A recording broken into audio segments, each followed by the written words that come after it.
I'm David Plotz, the CEO of CityCast. Many of you don't know this, but the show you're listening to right now is part of a larger network of daily local podcasts that we make here at CityCast. We have 13 teams around the country on the ground making newsletters and podcasts that connect people to their cities, including here in my own hometown of Washington, D.C. Go CityCast DC. I listen to all of our shows, and I am always hearing local stories that could affect all of us around the country one day, or they're just so interesting that I feel compelled to tell my friends about them. So today, for July 4th weekend, we're going to try an experiment. All of our hosts have joined me on one giant Zoom call. Hi. Hey. And they've joined me to tell me the story from their hometown that you absolutely need to hear about this year. The story that could have consequences for your city in the next year, from the Tesla tunnels fiasco in Vegas to the end of cash bail in Chicago, from Salt Lake City's unbelievably grandiose Olympic schemes to Portland's failed experiment to decriminalize drugs. I'm David Plotz, and in this very special July 4th weekend episode of CityCast, here is what the entire country is talking about.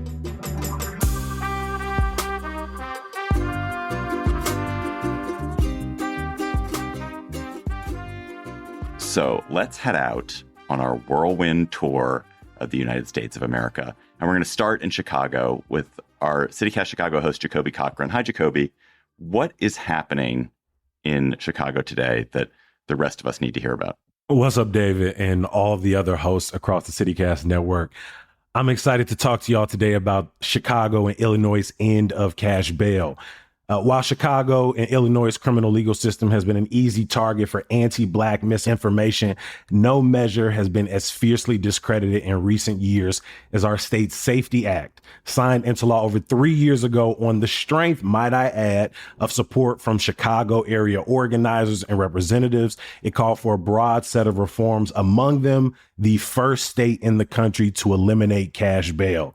A quick cash bail 101 for folks. Under the cash bail system, judges set a dollar amount a person would have to pay to avoid being jailed for weeks, months, or even years while waiting for trial. This system drives up the number of Black, brown, and low-income folks who are incarcerated pre-trial. And it's critical to note people who are jailed before trial for even a few days or weeks because they cannot afford to pay bail risk losing their jobs, their housing, having their families destabilized, and are much more likely to either be convicted or pressured into plea deals. This is something I personally saw the brunt of while teaching storytelling inside of Cook County Jail, Illinois' largest county jail, which is located on the Lower West Side of our city. Court challenges slowed the SAFETY Act's implementation for 2 years. Now, after 9 months since enacted, we are observing shrinking jail populations in counties across the state. No radical increase in post-release crimes, as the misinformation would have you believe, and more detailed ruling from judges in detainment decisions. While it's still early to draw sweeping conclusions, proponents are pushing for more investment to help individuals navigate the pretrial criminal legal system. And this model, while being lampooned in cities across America and probably in many of y'all cities, I believe in time we will see more cities and states adopt the measure as we continue to reimagine our public safety strategy, both locally and nationally. So, Jacoby, quick question about that. So in a lot of places where cash bail or the end of cash bail is considered, it becomes part of the we're weakening public safety conversation. And people are like, oh, you get rid of cash bail and they're all dangerous people on the streets. And this is all part of the Democrats' plan to make cities unsafe.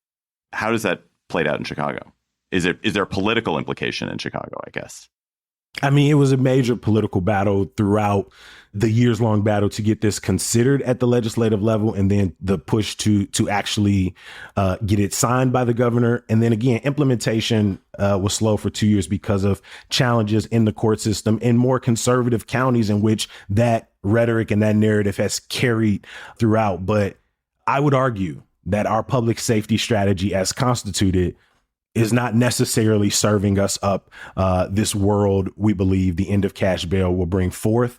And by all practical measures, murders are down across the nation. Violent crimes are down across the nation. Shootings are down across the nation. The world, by, the data, is getting safer, and ending cash bail is less about handcuffing police and law enforcement, and more about sort of rooting out the inequities of our system that make Black, brown, and low income folks bear the brunt of our criminal justice system. So I like the idea of cities and states being labs for public policy experimentation. And we have some really great, interesting examples of that in some of our other CityCast cities. Not all of them have been as promising as what Jacoby's describing with bail. And Claudia Meza, you and the CityCast Portland team have been watching Oregon try and so far fail to figure out a roadmap for decriminalizing various drugs, right? That's true. Yeah. About 4 years ago, Oregon voters overwhelmingly, including myself, approved ballot measure 110, making us the first state in the U.S. to decriminalize possession of small amounts of all drugs. But it was also supposed to expand addiction services and social supports through the marijuana tax money that was coming through and all of the law enforcement savings that we were going to have because they weren't arresting petty drug crimes, which sounded amazing on paper. But the addiction services, David, never showed up, and neither did the social supports. So we also weren't saving much on law enforcement.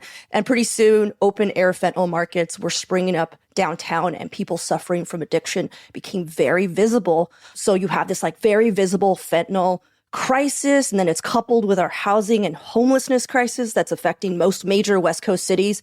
And you kind of end up with a bunch of people frustrated with what appears to be neglect on all levels. And so people were doing hard drugs out in open parks. Kids were having to dodge drug paraphernalia on their way to school. At one point, Portland saw 200 opioid overdoses in 5 days, which sounds like Fox talking points, but this was just the reality of the situation. But I do want to call out, and this was the most embarrassing part, is it wasn't all of Portland. It was mostly concentrated in our downtown and central east side neighborhoods, which is where most tourists stay. So that's where the majority of our hotels are located. Terrible optics. And that helps spread the narrative of our downfall nationally. So this April, Oregon Governor Tina Kotek signed a bill that recriminalized drug possession, walking back major tenets of Measure 110. And there were some outside national interests in play that I can go into, but I don't want to take up all the time. But yeah, there was a lot going on behind the scenes. Has anything changed since the recriminalization has happened? Does it look different? Not really. I mean, supposedly we've also banned outdoor camping. And, I just feel like the services need to step in. I mean, really, David, what happened was outside interest came through, tried to change the city's infrastructure, didn't have local involvement. Law enforcement didn't have any kind of buy-in. And so they had this issue. They couldn't navigate being the conduits of, I'm supposed to take you to services that don't exist. The best thing that happened out of this is that people were like, oh, so what didn't work out was this new law that is supposed to walk back Measure 110 is more forceful in creating the infrastructure that wasn't there before. So hopefully, maybe, if we ever try that again, it'll actually work out. We'll see. Let's talk about a totally different kind of it. It's not really an experiment, but it's an example of a city doing something that at least I had never heard of. So we've all heard of there being Chinatowns. Many cities across the U.S. have Chinatowns. But Trenae Nuri in Philadelphia, Philly is going to have an Africa Town, which is something, of course it should have an Africa Town. How did it come to be? What's happening there? Yeah, so Philly is a city of neighborhoods, and we are so proud of our neighborhoods. But the African Cultural Alliance of North America is trying to add another one in Southwest Philly. And this is a neighborhood, according to their polling, that has 74% of residents that are immigrants from Africa or the Caribbean. In fact, the recent data by the Pew Research Center shows that Philly's population of Black immigrants grew by 121% between 2000 and 2019. And the founder says that Philadelphia has been a very welcoming city, other than many other cities. I'm sorry, y'all. And that's where they found their niche. So as a part of this Africa Town vision, organizers have done things like launching Africa Town Restaurant Week last year, which spotlights a dozen African restaurants to help people get, more familiar with African cuisine. They've done some fundraising. And what is really notable is that they have a goal of creating an African center. And this is going to be a $23 million community center, restaurant, health clinic, daycare, and office space. And construction is expected to start soon. So I'm really excited. I really loved watching this project unfold. And I would love to see more cities, especially those with big immigrant populations like ours, look for opportunities to celebrate more cultures in permanent ways like this and develop Africa towns of their own. Do you and your neighbors, do you hear people talking about Africa Town? Or has it become a term that people use yet? Because that's when you know it's made it. Right. I think we need more awareness, and I think we'll get there, similar to Center City, Brewery Town, Fish Town. We'll get there. But yeah, I'm looking forward to this. Let's go across the state to another experiment that has gone kind of in a weird direction. What has happened to the self-driving cars of Pittsburgh, Pennsylvania, Megan Harris? Yeah, I just think the way this is shaken out is not at all what our city and county leaders expected it to do. So just a few years ago, we had tech companies flooding into town, and Pittsburgh has this reputation as nurturing a lot of our tech community anyway.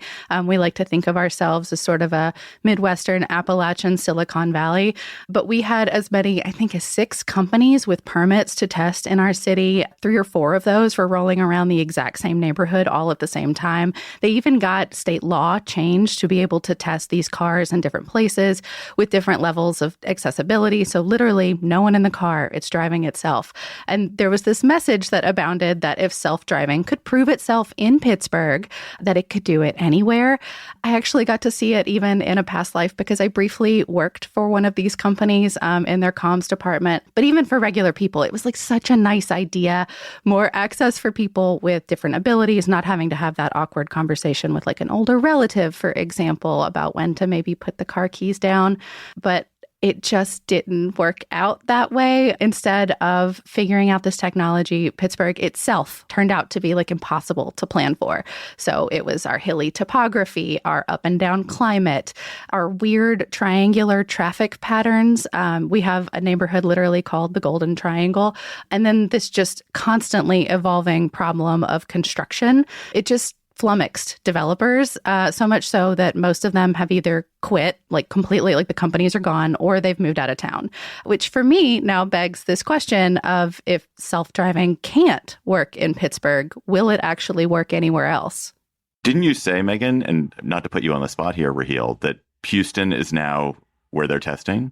They're testing still in other parts of the country where they have more consistent climates, for example. But yeah, I'm curious to see how this shakes out specifically for our neighbors down there in Texas, because one of the companies still headquartered in Pittsburgh just started testing autonomous routes with 18-wheelers on I-45 between Houston and Dallas. So, Godspeed, y'all. Yeah, that's going to be our problem now down in Texas. And they are actually resuming self-driving cars here in Houston, but there's going to be a driver there for the first few weeks, and then we'll see if it can resume to just the robots. Yeah, they tried it in Austin and it did not go well at all. There was like at one point during the city, there was something, I think it was like 40 car pile up where they all were in the same place at the same time. Like pile up like they crashed? Yeah, they crashed into each other, but in this weird like circle. They were all just bunched up and they couldn't back up. It was amazing. It's like a mating ritual. Yeah, one of the Pittsburgh companies may or may not have been operating in Austin as well. So might have been us. I don't know. All right. So speaking of transit experiments gone awry in funny ways, let's go to Las Vegas, where Elon Musk and the Boring Company have the Tesla tunnels. David Figler and Sarah Lohman. What is that mess, the Tesla tunnels? What is it and why is it amusing? Yeah, so why is it amusing? Cute maybe y'all, but what a mess here. So billionaire Elon Musk started the Boring Company in 2016, and the goal was to drill tunnels for his Teslas in cities across the country that he said was going to fix soul-crushing traffic. So our city and county officials signed on, and the project started in 2019 as the Loop, which connects the different halls of the Las Vegas Convention Center. Personally, I've been on the loop and it is so slow. 4 people have to get in and out of a single car, which is so inefficient compared to a train or a bus. And Musk promised driverless vehicles and speeds of 150 miles per hour. But so far, there are drivers driving 40 miles per hour. And the Boring Company does seem to value speed over safety, especially during construction. And now OSHA has cited them for violations. David, do you want to talk about the toxic sludge? No, Sarah, I don't want to talk about the toxic sludge. But then again, neither do most of our local public safety officials in Las Vegas. So it's a mix of chemicals, dirt, and groundwater coming up, basically mining byproduct. And when sludge hits skin, according to OSHA, there are significant burns. So eyebrows got raised when Boring started dumping some kind of wet dirt next to a busy outdoor shopping complex without proper permits. A lot of questions remain. Why is it being put there? Where else is it? Is it dangerous? Same goes for wastewater that they're getting into the storm drains. So all of this is to say, if this is a test case for other cities, which it does seem to be, officials from all towns are coming here to look and see how it works, we should have concerns about how little info is coming out, the insufficient environmental impact studies, also the weirdness of officials being way more cheerleader than watchdog. How big are the tunnels? Is it like just one loop, or it's like miles upon miles upon miles of tunnel? Currently, it's just one loop that also connects to the monorail and to one casino. But he has been buying and looking into other land to expand the tunnels throughout the city. Anything that connects to a monorail is intrinsically seems doomed. Our poor monorail. We love it so. We're a Living Simpsons episode every week. This is Bridget in DC. When I was in Vegas for a CityCast meetup, I took the Hyperloop. I was very underwhelmed. I thought it was going to be this space age thing. Quite the opposite. Yeah. I'm totally indifferent to it. You know, I mean, we had an expert on our CityCast Las Vegas podcast. He called it a white elephant, a useless gift. The tunnels, they aren't big enough to be repurposed for actual rail lines or anything else. Honestly, at this point, it's a novelty. It's underground single-file taxi service with manned Teslas that still only go a few miles after years of work. It's just it's weird how people are talking about it. It drives me crazy. It's space age like Space Mountain was in the 1980s. And our politicians keep saying that they support this because it's public transportation for our city that's basically free. We don't have to pay for it, even though there's about $52 million of public funds that were already kicked in by our local convention authority. And it's not public transportation. It's highly privatized. I can't see Musk offering discounted rates for students and seniors. So you just heard from Bridget Todd, who's the host here in Washington, one of our co-hosts in Washington. And Bridget and I, because we both live in D.C., were affected by this next thing that she's going to talk about every day, which is D.C. a couple of years ago voted to abolish the tipped minimum wage, which now requires restaurants eventually to pay a full minimum wage to all employees. And it is mayhem. It is so confusing to eat out at a restaurant these days, right, Bridget? It is so confusing. So folks in D.C. overwhelmingly voted to gradually phase out the tip minimum wage for restaurant staff by 2027. And David, can you guess who has not been real happy about this turn of events? I mean, every diners, people who work at restaurants, people who own restaurants, people who have been to a restaurant. It's not even restaurants. Like sometimes you'll go to a non-restaurant and it'll happen. It's so confusing. It is so confusing. So now, you go out for a nice meal, you're feeling good, you're full, you're having a good time. You get the bill, you open it, and you're like, what is this surprise service charge that I don't know anything about? I don't know what it is. So now all of these surprising and sometimes completely inscrutable fees have started showing up when you get your bill. I've seen them called service charges. I've even seen them called like wellness charges or fair wage fees, which is my least favorite. There could be anywhere from an 8 to 20% charge on the top of your bill that sometimes the restaurant will say is decidedly not the tip. So are you meant to tip on top of that service charge? If the service charge is not a tip, what exactly is it? Like, where exactly does it go? It's confusing. It's crazy making, not to mention awkward, right? So like, what's a diner to do? Now, the law says that these fees are meant to be prominently disclosed to diners with language describing exactly how the fee is used, who it goes to. But This does not always happen, and it's created so much tension between everybody, servers, restaurant owners, and diners. DC has really become kind of a test case for phasing out the tip minimum wage. And as more and more states are thinking about doing the same, I think that this kind of chaos and confusion when you go out to eat could be coming to your state too. If states don't take initiatives to create clear, comprehensive guidelines for how it can be rolled out and then enforce them when they are not followed in that way, I think that this kind of chaos is the kind of thing that it will keep people from going out to eat. It will keep people from going out to restaurants.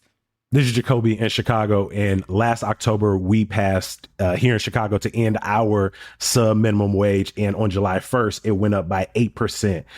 It won't reach the actual minimum wage until 2028, but the Illinois Restaurants Association is the loudest opponent and is the reason that it went from getting phased out over 3 years to 5. And we are starting to see those service charges pick up, but I think it will only get worse as the years go on. But the restaurant industry is the largest employer for Chicagoans aged 16 to 24. So it's a big deal in our city as well. In a way, this phase-in, I feel like, Bridget, is the problem itself, which is that had they just jumped it, it would have been very awful and terrible for restaurants if they had just jumped it at one moment. But because they're phasing it in over several years, people are just so unsure about what's going on. And it's not even clear what the workers are getting or what they're not getting. And if it had just gone from one state to the other state, it would have been a terrible month or two. But then everyone would have been like, okay, this is the new normal. But it's this in-betweenness is awful. Yeah, I mean, I'm no expert, but I completely agree. And I think the awkwardness and tension, if you've gone out to dinner in DC recently, you have felt it, where you have to call the server over and you're like, what is this charge? Is it your tip? It's awkward for you. It's awkward for the server. And it's like this oscillation between feeling guilt, like not wanting to look like a pinch penny who's not going to tip, but also not wanting to feel like you're getting taken for a ride by a restaurant.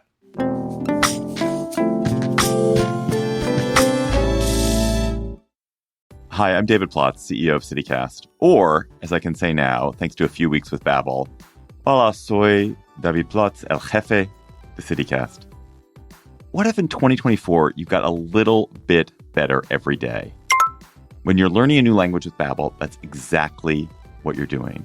And if Babbel can help me start speaking a new language in just 3 weeks, imagine what you could do in a full year. I got started with Babbel because I realized that my girlfriend, who's a native Spanish speaker, and my son, who's in AP Spanish, were conspiring against me, or I thought they were conspiring against me in Spanish. I wanted to know what they were talking about. And now, thanks to literally just a few weeks of Babbel, I'm starting to be able to eavesdrop. It is rare that something so fun and simple, and Babbel is super fun and very simple, is also so useful.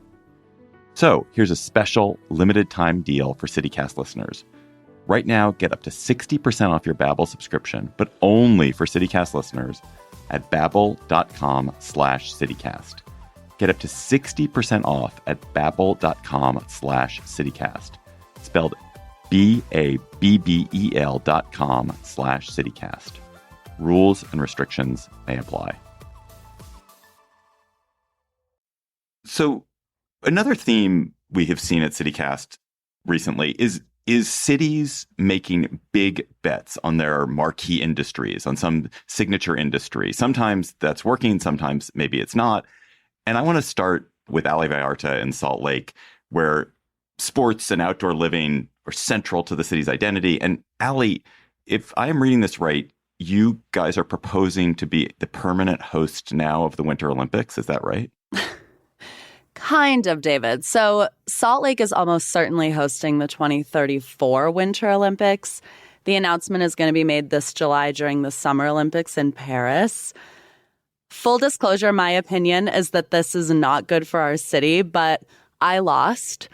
All you other cities might be surprised to hear that, because I do think, nationally and even globally, the Olympics, we all agree they're fun to watch, but very few cities want them in their backyard. The thing about Salt Lake is that 2002 still echoes in our imagination. The games were profitable, which is kind of unheard of. It also gave rise to Mitt Romney as a national figure. You're welcome. And the big case for 2034 is that we already have the infrastructure.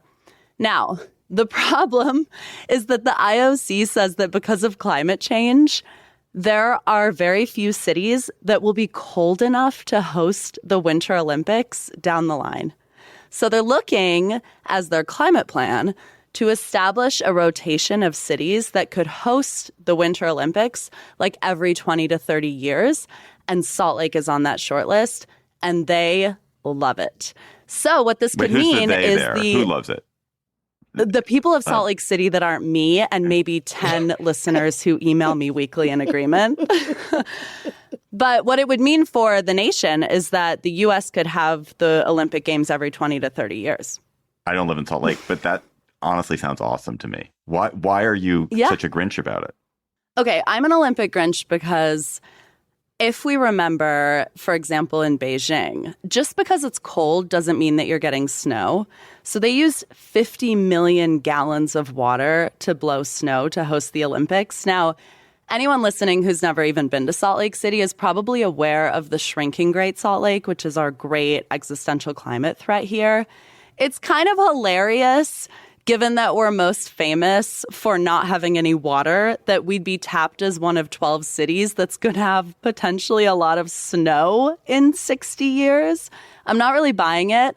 I will say it might lead to better air quality for us because the IOC seems to be bringing a little more rigor in terms of air quality than the state of Utah itself. And it will force our state to invest in some infrastructure in Salt Lake City, which could be good for us as well.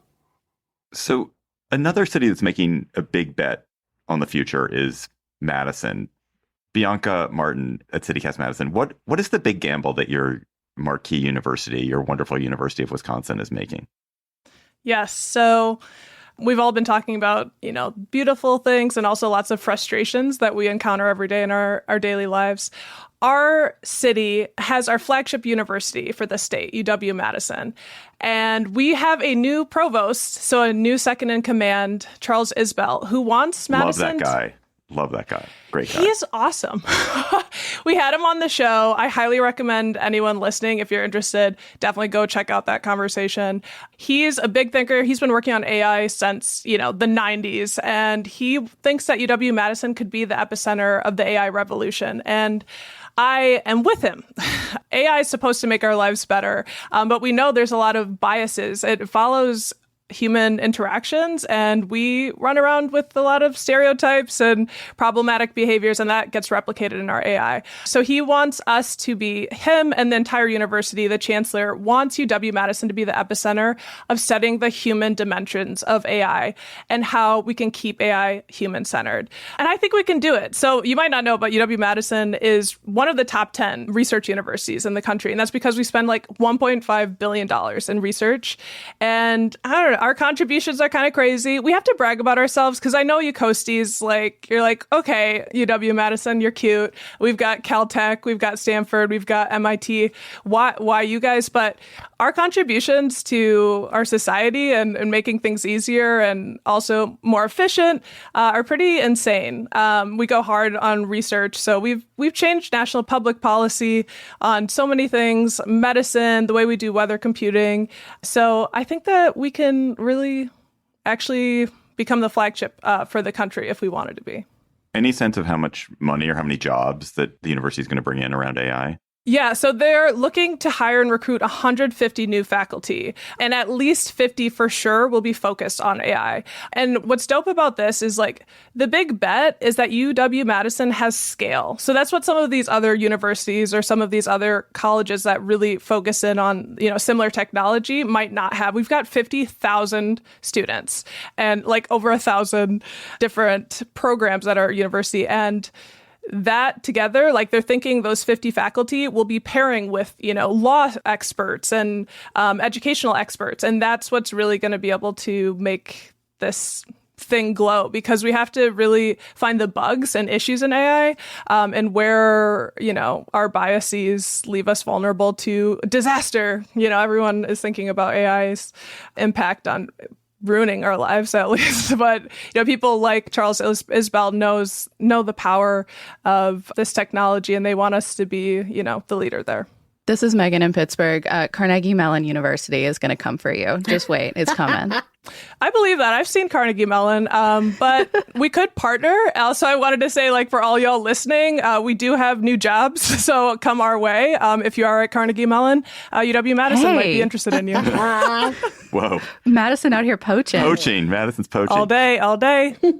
So in Austin, one of our newest shows is in Austin, CityCast Austin.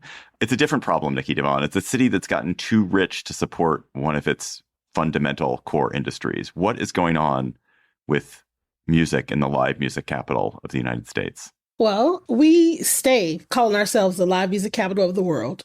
All the time, it's everywhere, all over our stuff. But Greater Austin Music Census says that most of our musicians live at or below the poverty line. And those that don't live below the poverty line are just moving out altogether. In addition to that, all of the cool venues around town that you used to be able to go on any night of the week and hear music are getting shut down because of the insane rent. And so the city created like this thing, it's called the Live Music Fund. And they just recently like increased the grant funds to $4.5 million that could be spread out to musicians and venues. But it's not enough. If you get the grant as a musician, you could get between $15,000 and $30,000. If you get the grant as a venue, you can get between $30,000 and $60,000. But the average cost to live here in a tiny, tiny, tiny matchbox apartment is like $1,538 on the low end. And then as a venue, a friend of mine owns a venue. She says her rent is, when she, like, if she negotiates, it's like $10,000 a month just to, have like a little hole in the wall venue, right? So like, the grants are not enough. They're not helping for long-term stuff. So it's gotten, people have had to get really creative, specifically our college age kids, because, we're a big college town, UT. They've had to get creative where they hear and play music. So now they're playing music at convenience stores at night. They're playing music at dorm cafeterias.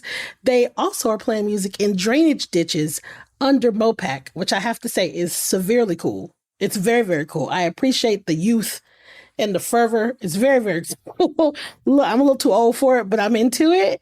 So it's like, the question is like, how much longer can we keep calling ourselves the live music capital of the world when we can't keep our musicians in town and we can't keep our venues open? And, music is a part of like the fabric. It's a part of our identity. And it would make sense that we would come up with some sort of long-term solution. But, we haven't done that yet. We haven't done it. Grace Fuse in Nashville, I hear you bristling at the idea that Austin could consider itself the live music capital of the world. Listen, the title is up for grabs because we are struggling. We're not making good on it. We're not making good on it. Come get it. Come get it. In fact, we already have it. And actually, I've never heard of you being the music capital, which probably means this is a one-sided rivalry. There's always one side that thinks that they're rivals, and the other one doesn't even notice. We don't even notice you. We're going to always be Austinville. Yeah, That's see. what it is. That's what it is. It's always going to be us two going back and forth. Oh, here comes Listen, Vegas. this Here is comes Sarah Vegas. in Las Vegas. Whatever. And we are coming for you. I actually just wanted to jump in that I've been seeing this alternative music venue thing happening here in the city, especially for kids that are underage. We did a whole episode about third spaces. And since then, I've seen kids playing in coffee shops It's huge. at like 11 p.m. and midnight. And I think that's so brilliant for them. It's huge. And by the way, though, the cost of living here is way cheaper. So Are you implying that we don't have probably kids just at better coffee move into shops our city. at Sorry. midnight playing music? Because you're wrong. We have punk rock. We have so much more than country, Sarah. You don't know the half of it. Not out there with their acoustic guitars. We also have Celine Dion. Dirty in guys. Vegas. All I was right. going to say that. Austin, we're in trouble. Coming back. We're in trouble, Austin. Baby. Let's Grace, you can now get your time in the sun here. Whatever you want to say. Our other new show is CityCast Nashville, and Grace Fuse, you already heard from her a little bit. But you guys in Nashville have bet insane amounts of public money on a stadium. What is up with that? Yeah, so I know I was just fighting about us being Music City, but we are about to be Football City, which is maybe not a good thing. We're getting a new stadium it depends who you ask, but we're getting a new stadium for the Titans that broke ground in February. Originally, the concept here was that the new stadium was going to be a cost-saving thing for taxpayers, which is a brilliant rebrand, basically because they were saying that Nissan Stadium needs renovations. And originally, they said that those renovations were going to cost $500 to $600 million for taxpayers. Conveniently, the Titans got their own consultant who said it was actually going to be $1.7 billion for the renovations, which means it's so much cheaper to get a new stadium entirely, which is going to be paid for by a neighborhood that doesn't exist yet, which we will also be paying for in the East Bake development. Yes, the concept is this to be cheaper to taxpayers. The concept is that this will bring new revenue, supposedly like $800 million in revenue. It's going to be a dome stadium, so we're going to be like a candidate for the Super Bowl in theory, even though this is, I think, 10,000 fewer seats than the current Nissan Stadium in this new domed one. But again, in theory, we're going to have these like winter stadium tours because we know that everybody likes to schedule their stadium tours in the winter. There was a lot of pushback from Nashvillians, but the coverage has been so inconsistent. The numbers are inconsistent everywhere. It's very confusing. And obviously, there's this threat that the Titans will leave, which kind of overrides for some people the idea of all these taxes. Again, conveniently, the Titans' current lease runs out in 2029. So there's this push. In fact, the Titans already left Houston. They were originally the Houston Oilers. So Bud Adams, his daughter is now the owner of the Titans. He left Houston for the similar threat of we want a new stadium, and they didn't get it. Now he's trying the same thing here, and it is working. So a lot of other cities are trying to make new stadiums for NBA teams, NFL teams, MLB teams, something to look out for so you don't get taken advantage of. Do you feel, Grace, that you are in the minority in being skeptical of this, and most people are just like, bring it. We want the Titans. We love having them here. No. Actually, Vanderbilt did a study that said that 56% of people think we're going in the wrong direction with this. So no, I think there's at least a slight majority, although again, I think people either lose track of it or care more about the Titans being here than they care about these taxes that you don't even notice are going up because it's concealed and all this other stuff. This is the billionaire stadium playbook. Ask for a stadium, threaten to leave, get the money, and then do nothing with it but building an eyesore that doesn't lead to more wins. Right now, Chicago is considering a $4.2 billion plan for the Bears to get a new stadium on the lakefront, which conveniently comes after they threaten to move to Arlington Heights. And now the White Sox are doing the same thing, saying, hey, we will leave and maybe go to Nashville if y'all don't give us exactly what we want, which is more money and more land. And you know what you're going to get? The worst start in White Sox history out the gate. That's the money we got. The Bears are at least saying we'll give you, maybe half of the money. The White Sox said, we ain't got nothing for you. Bridget in D.C. here. Ask Ted Leonsis how that worked out here in D.C. Aren't they going to Virginia? No, we kept him. We got him to stay. And now he's on good. The threats. And now he's work. on an apology tour, being like, DC, I love you. Let's get back together. Don't fall for the mock-ups. Listeners, you can't see this, but in the chat that's happening, everyone's comparing sort of their housing costs, and it's clear that everyone should move to Las Vegas. The lesson seems to be that everyone should move to Las Vegas because the housing seems to be. And I'm in the middle of home buying now, which is an absolute nightmare, but it's not as much as a nightmare as in y'all cities for sure. So we're rounding the horn to the final stops in our CityCast national tour, and I want to talk about some cities where national and local political issues are kind of cross-contaminating each other. We live in this very partisan, very divided nation, and in some of our cities, local issues are becoming infected by national divisions, and other cities, national divisions are trickling into cities and fomenting local conflicts that hadn't existed before. So I want to start in Houston. Raheel Ramzanali, how is Texas's very red state government preventing your very blue city of Houston from carrying out its own policies? Yeah, so since last June, Harris County in the Houston area has been trying to launch a pilot for a guaranteed income program. It's designed to give $500 a month to about 1,900 families for a year and a half using funds from the American Rescue Plan. So not even funds from the state level. This type of assistance program aims to lift low-income families out of poverty, and a lot of cities across the nation and even in Texas are leading the way. But in Houston, the pilot is getting caught up in this red state, blue city politics that shapes so much of local government in Texas these days.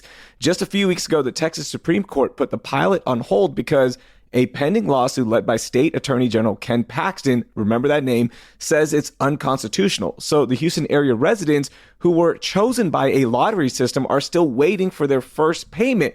Austin and San Antonio, they have similar programs. They've executed those programs already.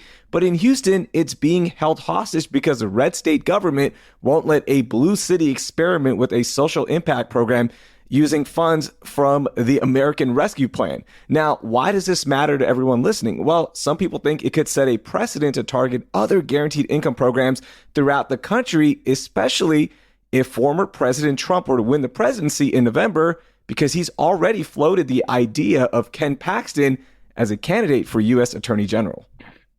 Oh, my goodness. Is the guaranteed income program popular in Houston? I assume it is. I assume people are excited to test it.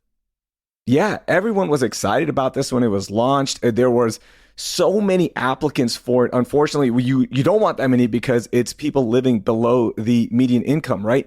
You don't want that many applicants, but everyone was excited. We were all excited to see the results from this. Can you roll this out on a bigger stage in the city of Houston? How would this help families escape poverty? And now we don't know. We don't know if we'll ever find out.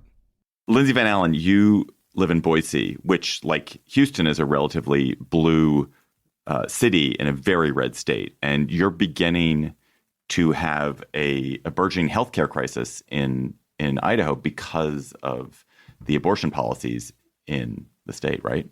Yeah, absolutely. Yeah. Idaho is losing doctors in this post-Roe world. And really, it could have implications for everyone. So just a little history, Roe v. Wade fell 2 years ago.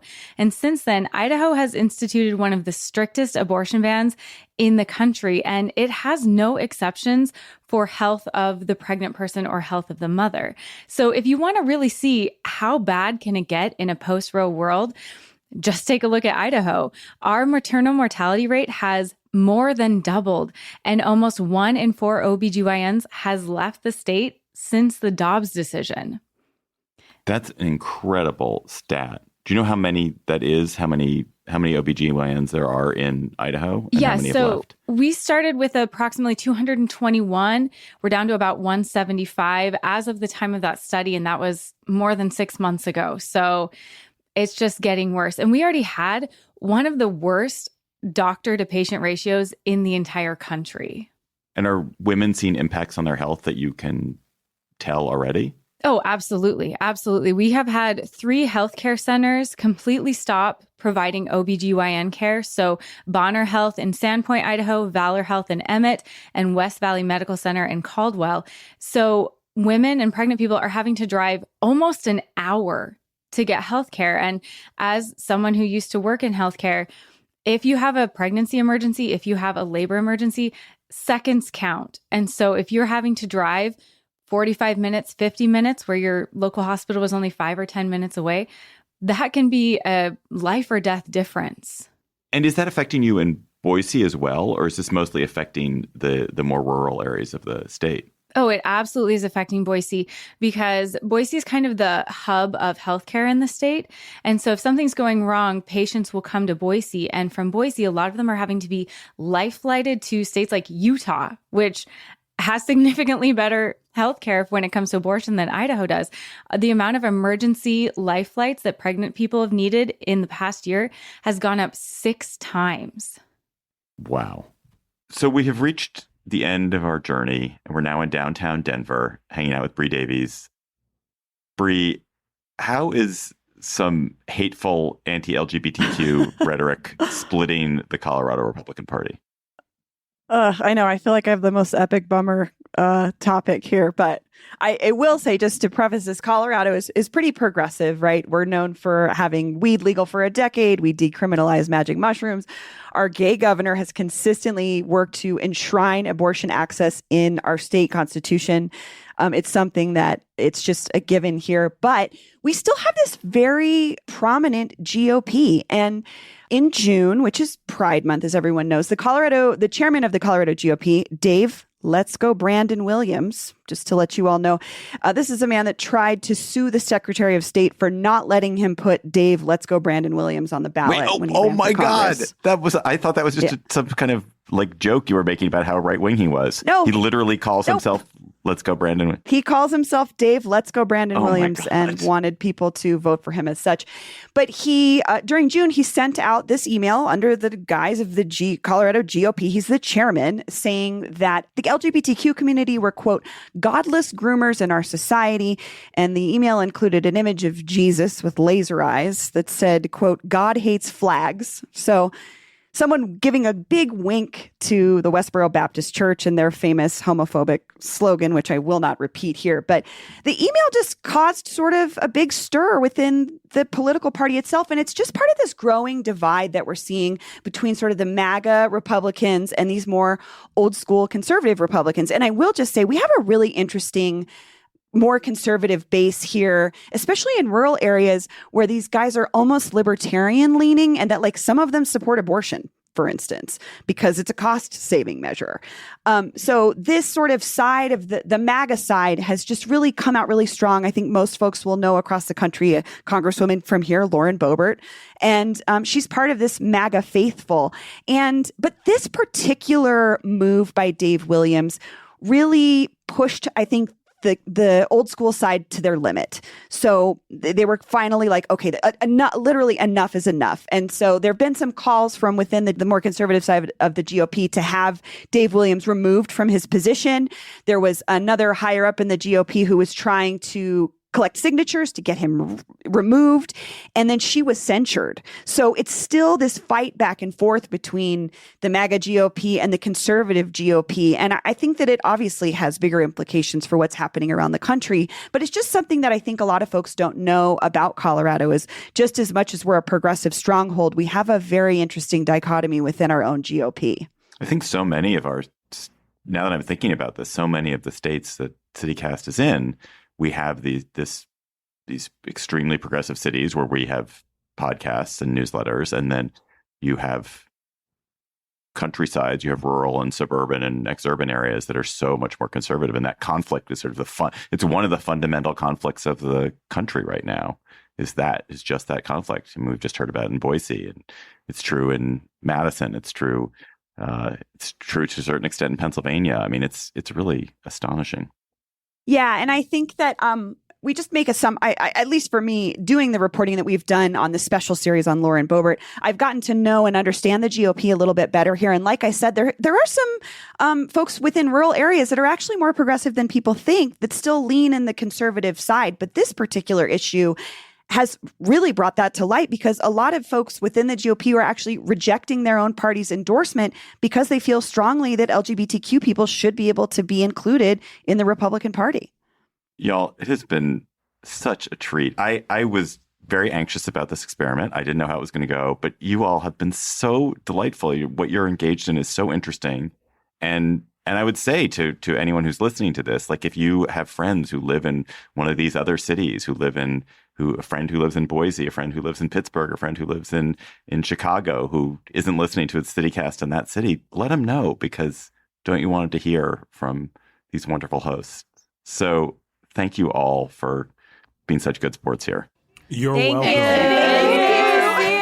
Bye. Bye, everybody. Thanks, David. And I got to get this in here. Go Birds. I'm sorry, Nashville. You can't. You was talking about that. Oh my goodness. Stuff. Trenae literally cannot get through a podcast without hyping the Eagles. I mean, you need a blooper. It's fine.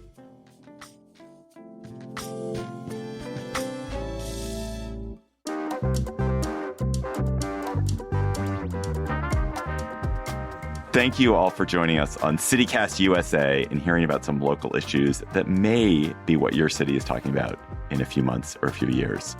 We'll be back on Monday with a regular episode of Your CityCast.